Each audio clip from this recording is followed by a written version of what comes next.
Os artifícios de Satanás, um sermão de John Wesley. Porque não ignoramos as suas maquinações, segundo aos Coríntios 2:11. Os artifícios, por meio dos quais o sutil Deus do mundo trabalha para destruir os filhos de Deus, ou pelo menos atormentar a quem ele não pode destruir, com o objetivo de causar perplexidade e impedi-los de correr a corrida que se coloca diante deles, são numerosos como as estrelas do céu ou a areia do mar. Mas é sobre um deles apenas que eu quero agora me propor a falar, embora exercitado de várias maneiras, por meio do qual ele se esforça para dividir o evangelho contra si mesmo, como uma parte dele dominando outra. O reino do céu interior, estabelecido no coração de todo aquele que se arrepende e crê no evangelho, não é outro senão a retidão e paz e alegria no Espírito Santo. Todo bebê em Cristo sabe que nós somos feitos parceiros desses, no momento em que cremos em Jesus. Mas estes são apenas os primeiros frutos de seu espírito. A colheita ainda não existe. Embora essas bênçãos sejam inconcebivelmente grandes, ainda assim nós confiamos ver maiores do que essas nas nossas vidas. Confiamos amar o Senhor nosso Deus não apenas como fazemos agora, com uma fraca, embora sincera afeição, mas com todo o nosso coração, com toda a nossa mente, com toda a nossa alma e com todas as nossas forças. Nós buscamos o poder para nos regozijarmos sempre mais, para orarmos sem cessar e em todas as coisas darmos graças, sabendo que esta é a vontade de Deus em Cristo Jesus concernente a nós. Nós esperamos ser feitos parceiros no amor, naquele amor que lança fora todo temor doloroso e todo desejo, a não ser aquele de glorificá-lo, de amar e servir a Ele mais e mais. Nós buscamos por tal crescimento no conhecimento experimental e amor a Deus, nosso Salvador, de maneira a nos capacitar sempre a caminhar na luz, como Ele está na luz. Nós acreditamos que toda a mente que estava também em Cristo estará em nós, que poderemos amar todo homem, de maneira a darmos a vida por ele, de maneira a, através do amor, estarmos livres da ira e orgulho e de todo tipo de afeição indelicada. Nós esperamos sermos limpos de todos os nossos ídolos, de toda sujidade, quer da carne ou do espírito, sermos salvos de toda impureza interior e exterior, sermos purificados assim como Ele é puro. Nós confiamos nas promessas daquele que não pode mentir, de que certamente virá o tempo em que nós realizaremos sua abençoada vontade sobre a terra, em toda a palavra e obra como ela é feita no céu. Quando em todo o nosso modo de vida seremos temperados com sal, completamente adequados para ministrarmos a graça para os ouvintes. Quando, quer comamos ou bebamos, ou quer façamos qualquer coisa, será feito para a glória de Deus. Quando todas as nossas obras e feitos serão em nome do Senhor Jesus, dando graças a Deus, até mesmo o Pai, através dele. Agora, este é o grande conselho de Satanás, destruir a primeira obra de Deus na alma, ou pelo menos impedir seu crescimento, através da nossa expectativa daquela obra maior. É, portanto, o meu presente objetivo. Primeiro, apontar os diversos caminhos por meio dos quais ele empreende isto. Em segundo lugar, observar como podemos repelir esses dardos inflamáveis do diabo, como poderemos nos levantar o mais alto do que ele pretende pela ocasião da nossa queda. Eu apontarei, em primeiro lugar, os diversos meios pelos quais o diabo se esforça para destruir a primeira obra de Deus na alma, ou pelo menos impedir seu crescimento, através de nossa expectativa daquela obra maior. Ele se esforça para diminuir nossa alegria no Senhor, pela consideração de nossa própria vileza, pecaminosidade, indignidade, acrescido a isso que deve existir uma mudança ainda mais do que já existe, ou não podemos ver o Senhor. Se soubéssemos que deveríamos permanecer como somos até o dia de nossa morte, nós possivelmente extrairíamos um tipo de conforto, pobre, por assim dizer, desta necessidade. Mas como sabemos que não precisamos permanecer neste estado, já que estamos certos de que existe uma mudança muito maior para vir, e que, exceto se todo o pecado desaparecer nesta vida, não poderemos ver Deus na glória, que o adversário sutil sempre diminui a alegria que poderíamos, ao contrário, sentir no que já obtivemos, através de uma representação perversa do que não obtivemos e da absoluta necessidade de se obter isto. De maneira que não podemos nos regozijar no que temos, porque existe mais daquilo que não temos. Não podemos testar corretamente a bondade de Deus e que tem feito tão grandes coisas por nós, porque existem muitas coisas maiores que ainda não fizemos. Igualmente, Deus opera em nós a mais profunda convicção de nossa presente iniquidade. E quanto mais veemente desejo nós sentimos em nosso coração da inteira santidade que Ele prometeu, quanto mais somos tentados a pensar superficialmente a respeito dos dons presentes de Deus e subestimamos o que já recebemos por causa daquilo que não recebemos. Se Ele pode prevalecer até aí, se Ele pode diminuir nossa alegria, Ele logo atacará nossa paz também. Ele irá sugerir: você está adequado para ver Deus? Ele tem os olhos muito puros para observar a iniquidade. Como você pode então se vangloriar de maneira a imaginar que Ele observa você com aprovação?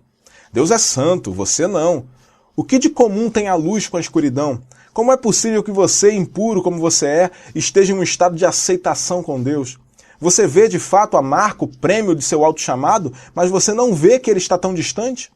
Como você se atreve, então, a pensar que todos os seus pecados já estão apagados? Como pode ser isso, até que você seja trazido para mais perto de Deus, até que você tenha mais semelhança com Ele? Desta forma, Ele se esforça não apenas para abalar sua paz, mas até mesmo para derrubar o próprio alicerce dela, trazer você de volta através de níveis inconscientes ao ponto de onde você partiu primeiro, até mesmo na busca pela justificação pelas obras ou por sua própria retidão, para fazer alguma coisa em você o alicerce para a sua aceitação, ou pelo menos necessariamente prévia a ela. Ou, se segurarmos com firmeza, nenhum homem poderá colocar outro alicerce do que já está colocado, mesmo Jesus Cristo. E eu sou justificado livremente pela graça de Deus, através da redenção que está em Jesus. Ainda assim, Ele não cessará de instigar, mas a árvore é conhecida por seus frutos. E você tem os frutos da justificação? A mente que havia em Cristo está em você? Você está morto para o pecado e vivo para a retidão? Você se tornou obediente à morte de Cristo e conhece o poder de sua ressurreição? E então, comparando os pequenos frutos, nós sentimos em nossas almas, com a plenitude das promessas, que estaríamos prontos a concluir. Certamente, Deus não disse que meus pecados foram me perdoados. Certamente eu não recebi a remissão de meus pecados. Porque que porção eu tenho em meio àqueles que estão santificados? Mais especificamente, em tempos de enfermidade e dor, Ele irá pressionar isto com toda a sua força. Não é verdade que a palavra de Deus não pode mentir, que sem santidade nenhum homem verá a Deus? Mas você não é santo. Você sabe disso muito bem. Você sabe que a santidade é a completa imagem de Deus e quão longe ela está acima das suas vistas. Você não pode alcançá-la. Portanto, todo o seu trabalho tem sido em vão. Todas essas coisas você tem sofrido em vão. Você gastou sua força por nada. Você ainda está em seus pecados e deve, portanto, permanecer no final. E assim, se seus olhos não estiverem prontamente fixos nele, que carregou todos os nossos pecados, ele o trará novamente debaixo daquele temor da morte, por meio do qual você esteve por tanto tempo sujeito à escravidão, e por esses meios prejudicar, se não destruir totalmente, sua paz, assim como a alegria no Senhor. Mas sua peça principal de sutileza ainda está por trás. Não contente em golpear sua paz e alegria, ele irá levar seus esforços ainda mais além. Ele irá igualar seu ataque contra sua retidão também. Ele irá se esforçar para abalá-la, sim, se for possível, destruir a santidade que você já recebeu, através da sua própria expectativa de receber mais, alcançar toda a imagem de Deus. A maneira como ele empreende isto pode parecer parcialmente com o que já temos observado. Primeiro, golpeando nossa alegria no Senhor. Ele golpeia igualmente nossa santidade. Uma vez que a alegria no Espírito Santo é um meio precioso de promover todo o temperamento santo, um instrumento escolhido por Deus, por meio do qual ele realiza muito de sua obra na alma que crê. E é uma ajuda considerável, não apenas para a santidade interior, mas também para a santidade exterior. Ela fortalece nossas mãos a prosseguir na obra da fé e no trabalho do amor, corajosamente lutar a boa luta da fé e aguardarmos firmes a nossa vida eterna. É especificamente designado por Deus para ser o equilíbrio tanto contra os sofrimentos interiores quanto exteriores, para erguer as mãos que se abaixam e confirmar os joelhos fracos. Consequentemente, o que quer que diminua nossa alegria no Senhor, proporcionalmente obstrui nossa santidade e, portanto, na medida em que Satanás abala a nossa alegria, ele impede também a nossa santidade. O mesmo efeito irá suceder se ele puder por quaisquer meios, tanto destruir quanto abalar a nossa paz. Porque a paz de Deus é outro meio precioso de promover a imagem de Deus em nós. Dificilmente existe uma ajuda maior para a santidade do que esta, uma tranquilidade contínua no espírito, a serenidade de uma mente junto a Deus, um descanso calmo no sangue de Jesus. E sem isto, dificilmente é possível crescer na graça ou conhecimento vital de nosso Senhor Jesus Cristo, porque todo temor, exceto o temor terno e filial, congela e entorpece a alma. Ele impede toda a fonte da vida espiritual e interrompe todo o movimento do coração em direção a Deus. E, sem dúvida, por assim dizer, atola a alma, de modo que ela se enterra rapidamente no barro profundo. Portanto, na mesma proporção que qualquer um desses prevalece, nosso crescimento na santidade é obstruído. Ao mesmo tempo que nosso sábio adversário se esforça para tornar nossa convicção da necessidade do amor perfeito uma oportunidade para estremecer nossa paz através das dúvidas e medos, ele se esforça para enfraquecer, se não destruir nossa fé. Na verdade, esses estão inseparavelmente ligados, de maneira que eles devem permanecer ou caírem juntos. Por quanto tempo a fé subsiste, nós permanecemos em paz, nossos corações mantêm-se firmes enquanto acreditam no Senhor. Mas, se nós abandonamos nossa fé, nossa confiança filial no Deus amoroso e redentor, nossa paz chega ao fim, com o próprio alicerce onde ela permaneceu, sendo destruído. E este é o único alicerce da santidade, assim como o da paz. Consequentemente, o que quer que o golpeie, golpeia a própria raiz de toda a santidade. Porque sem esta fé, sem a consciência interior de que Cristo nos amou e deu a si mesmo por mim, sem a convicção contínua de que Deus, por causa de Cristo, é misericordioso para comigo, um pecador, seria impossível que eu pudesse amar a Deus. Nós o amamos porque ele nos amou primeiro, e na proporção para a força e evidência de nossa convicção de que ele nos amou e nos aceitou em seu Filho. E, exceto se amarmos a Deus, é possível que amemos nosso próximo como a nós mesmos, nem, consequentemente, que tenhamos quaisquer afeições corretas, quer em direção a Deus ou em direção ao homem. Evidentemente, se segue que o que quer que enfraqueça a nossa fé deve, no mesmo grau, obstruir nossa santidade. E este não é apenas o mais eficaz, mas também o mais conciso meio de destruir toda a santidade, uma vez que não afeta apenas um temperamento cristão, uma simples graça ou fruto do Espírito, mas, até onde ela tem sucesso, destrói a própria raiz de toda a obra de Deus. Não é de se admirar, portanto, que o governador da escuridão deste mundo pudesse aqui depositar toda a sua força. E assim, nós nos certificamos pela experiência, porque é muito mais fácil conceber do que é expressar a violência inexplicável como esta tentação é frequentemente estimulada sobre aqueles que têm fome e sede de retidão. Quando eles veem, em uma luz mais forte e clara, de um lado, a maldade perigosa dos seus próprios corações, por outro, a santidade sem mácula para a qual eles são chamados em Jesus Cristo, de um lado, a profundidade da própria corrupção deles, de toda a sua total alienação de Deus, do outro, a altura da glória de Deus, aquela imagem do Espírito Santo, no qual eles são renovados. Existe muitas vezes nenhum espírito restante neles. Eles poderiam quase clamar: por Deus, isto é impossível. Eles estão prontos a desistir, tanto da fé quanto da esperança. Lançar fora aquela mesma confiança, por meio da qual eles devem conquistar todas as coisas e fazer todas as coisas, com Cristo os fortalecendo, em que, após terem feito a vontade de Deus, eles deverão receber a promessa. E se eles mantiverem firme a confiança imutável deles, do começo até o fim, indubitavelmente receberão a promessa de Deus, no tempo e na eternidade. Mas aqui existe outra armadilha colocada para nossos pés, enquanto sinceramente desejamos aquela parte da promessa que deve ser cumprida aqui, pela gloriosa liberdade dos filhos de Deus.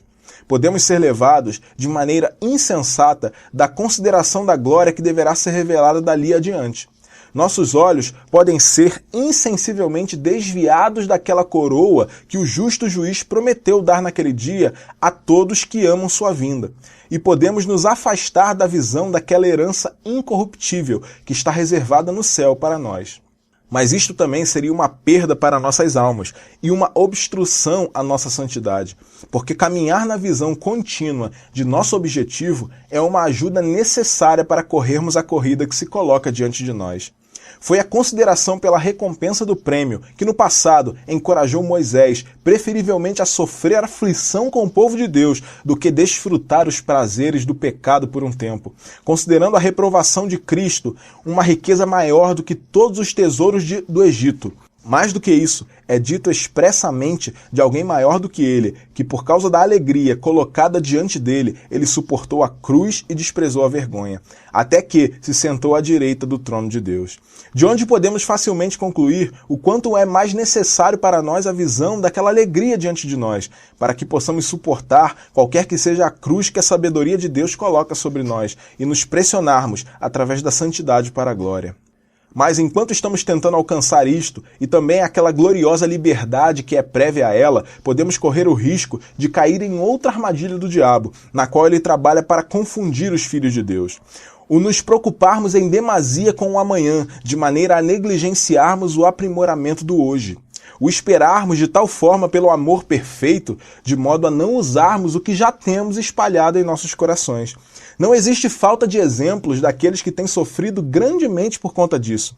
Eles se preocupam tanto pelo que receberiam dali para frente que negligenciaram extremamente o que eles já receberam. Na expectativa de ter 5 talentos mais, eles enterraram o único talento deles na terra. Pelo menos, não o melhoraram como deveriam ter feito, para a glória de Deus e o bem de suas próprias almas.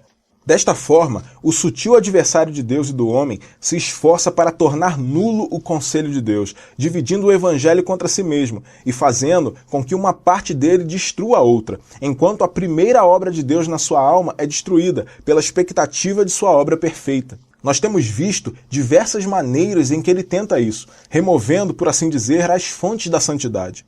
Mas isto ele igualmente faz mais diretamente, fazendo daquela abençoada esperança uma oportunidade de temperamentos pecaminosos. Assim, quando quer que nosso coração esteja avidamente sedento por todas as grandes e preciosas promessas, quando ansiamos pela plenitude de Deus, como o servo em busca do riacho, quando nossa alma irrompe em desejo ardente, porque sua carruagem está demorando a vir, ele não negligenciará a oportunidade de nos instigar a murmurar contra Deus.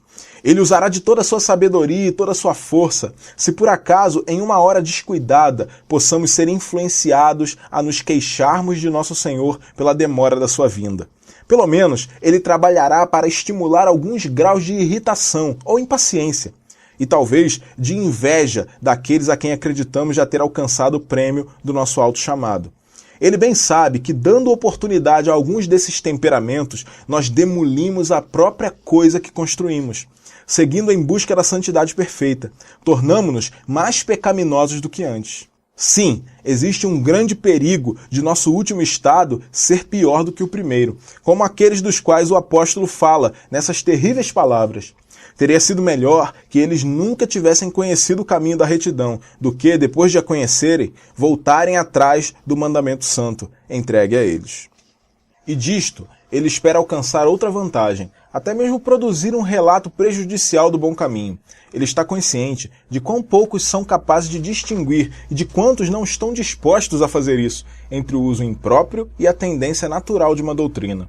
Esses, portanto, ele continuamente irá misturar com respeito à doutrina da perfeição cristã, com o objetivo de causar danos às mentes dos homens descuidados contra as gloriosas promessas de Deus. E quão frequentemente, quão geralmente eu poderia dizer, quão universalmente ele tem prevalecido nisto. Porque quem existe que, ao observar alguns desses efeitos danosos acidentais desta doutrina, não conclui imediatamente que esta é a sua tendência natural e não prontamente clama: veja, são esses os frutos, significando os frutos naturais necessários de tal doutrina? Não exatamente. Eles são frutos que podem acidentalmente brotar do uso impróprio de uma grande e preciosa verdade. Mas o uso impróprio desta ou de alguma outra doutrina bíblica, de modo algum destrói sua utilidade. Nem pode a deslealdade do homem perverter sua maneira correta, tornar a promessa de Deus sem nenhum efeito. Não, que Deus seja verdadeiro e todo homem um mentiroso. A palavra do Senhor deve permanecer. Fiel é aquele que prometeu, ele também irá cumprir. Que nós, então, não sejamos removidos da esperança do Evangelho. Antes, vamos observar qual foi a segunda coisa proposta. Como nós podemos repelir esses dados afiados do diabo. Como podemos subir mais e mais alto do que ele pretende para a ocasião da nossa queda.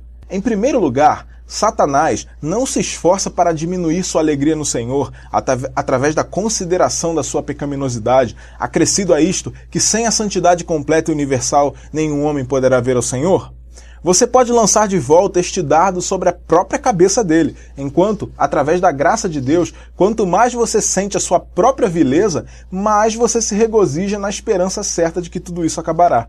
Enquanto você segura firme essa esperança, todo o temperamento pecaminoso que você sente, embora você o odeie com um ódio perfeito, pode ser um meio, não de diminuir sua alegria humilde, mas antes de aumentá-la. Isso, você pode dizer, deverá igualmente perecer na presença do Senhor, como cera derretida no fogo. Assim, isso deverá derreter-se diante da face dele. Dessa forma, quanto maior é a mudança daquilo que permanece para ser forjado em sua alma, mais você pode triunfar no Senhor e regozijar-se no Deus da sua salvação, que já tem feito tão grandes coisas por você e irá fazer coisas muito maiores do que essas. Em segundo lugar, quanto mais veementemente ele assalta sua paz com essa sugestão, Deus é santo, você não é, como você está imensamente distante daquela santidade, sem a qual ninguém verá a Deus, como então você pode estar a favor de Deus? Como você pode fantasiar que você está justificado? Toma o mais sincero cuidado de se segurar nisso. Não pelas obras de retidão que eu tiver feito, que eu me encontro nele. Eu sou aceito no amado, não tendo minha própria retidão, quando o caso, quer no todo ou em parte, de nossa justificação diante de Deus, a não ser aquela que é pela fé em Cristo, a retidão que é de Deus, pela fé. Ata isso em volta do teu pescoço, escreve isso na tábua do teu coração, usa isso como um bracelete no teu braço, como um adorno da tua testa, entre os teus olhos. Eu sou justificado livremente pela sua graça, através da redenção que está em Jesus Cristo. Valorize e estime mais e mais essa preciosa verdade. Pela graça somos salvos, através da fé. Admire, mais e mais, a livre graça de Deus, no amar o mundo de maneira a dar seu único Filho, para que todo aquele que nele crer não pereça, mas tenha a vida eterna. Assim, a consciência da iniquidade que você tem, por um lado, e a santidade que você espera, por outro, ambas contribuem para estabelecer sua paz e fazê-la fluir como um rio. Assim, esta paz deverá fluir como uma correnteza, a despeito de todas aquelas montanhas de incredulidade, que deverá se tornar uma planície quando o Senhor viver para tomar posse completa do seu coração. Nem a doença, dor ou aproximação da morte ocasionará qualquer dúvida ou medo. Você sabe que um dia, uma hora, um momento com Deus significa milhares de anos. Ele não pode ser restringido pelo tempo em que opera ou que quer que permaneça para ser feito em sua alma. E o tempo de Deus é sempre o melhor tempo. Portanto, não te preocupes com coisa alguma, apenas faze teu pedido conhecido junto a Ele, e isto não com dúvida e temor, mas com ação de graças, como que previamente seguro de que Ele não pode reter de ti o que quer que seja bom.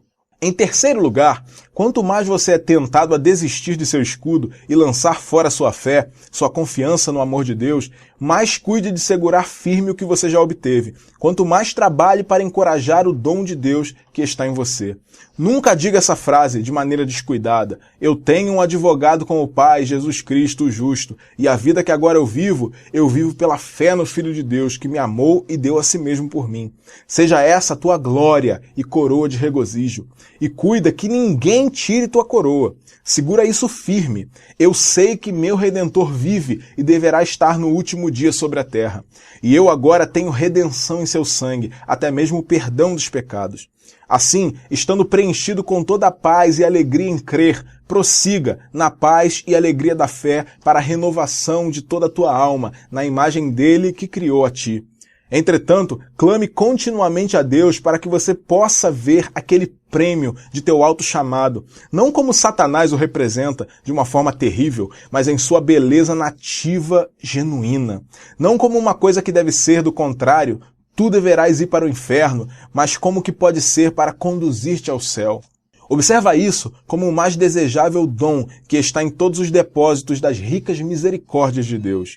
Contemplando este verdadeiro ponto de luz, mais e mais terás fome dele. Toda a tua alma estará sedenta de Deus e desta gloriosa conformidade com o seu semblante, e tendo recebido a boa esperança disso e a forte consolação através da graça, não mais estará fraco e cansado em tua mente, mas seguirás em frente até que o obtenhas.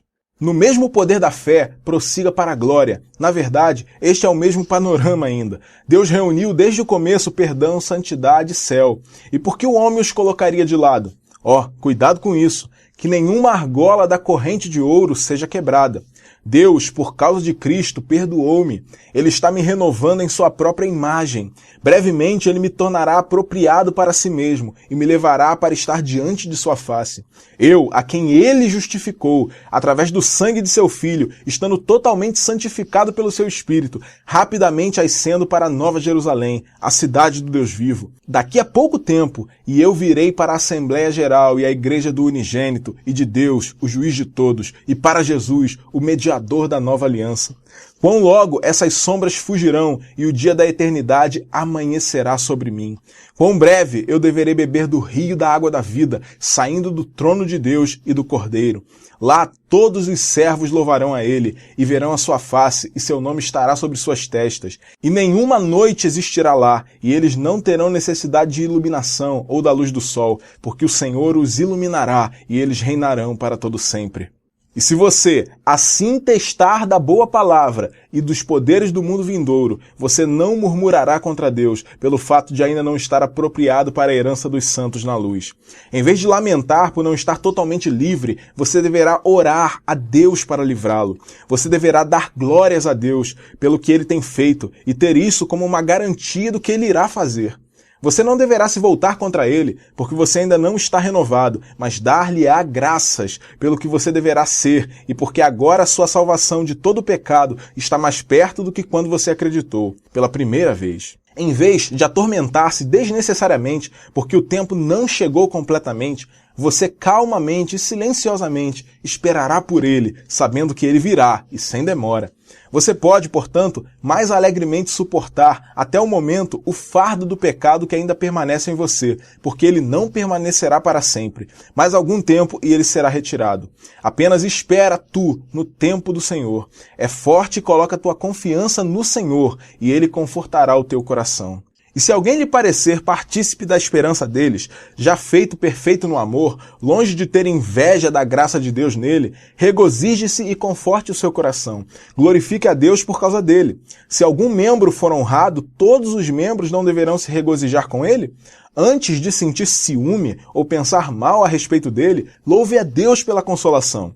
Regozije-se em ter uma prova renovada da fidelidade de Deus, no cumprimento de suas promessas, e encoraje-se mais para compreender aquilo pelo qual você também é compreendido por Cristo Jesus. Com esse objetivo, redima o tempo, aprimore o presente momento. Aproveite cada oportunidade de crescer na graça ou fazer o bem. Não permita que o pensamento de receber mais graça amanhã torne você um negligente do hoje. Você tem um talento agora. Se você esperar 5 mais, tanto melhor é aperfeiçoar o que você tem. E quanto mais você espera receber para o futuro, mais trabalhe para Deus agora. Suficiente para o dia é a graça dele. Deus está agora derramando seus benefícios sobre você. Agora, confirme-se como um fiel mordomo da presente graça de Deus. O que quer que aconteça amanhã, dê toda a diligência hoje, para acrescentar à sua fé coragem, temperança, paciência, amor fraternal e o temor a Deus, até que você obtenha aquele amor puro e perfeito. Que essas coisas estejam agora em você e abundem. Não seja indolente ou infrutífero. Assim uma entrada será ministrada no reino eterno de nosso Senhor Jesus Cristo. Por fim, se no passado você usou de maneira imprópria esta abençoada esperança de ser santo, como ele é santo, ainda assim, não a jogue fora. Que o abuso cesse e o uso permaneça. Use-a agora para a mais abundante glória de Deus e proveito de sua própria alma. Na fé constante, na calma e tranquilidade de espírito, na completa segurança da esperança, regozijando-se mais e mais pelo que Deus tem feito, siga em direção à perfeição.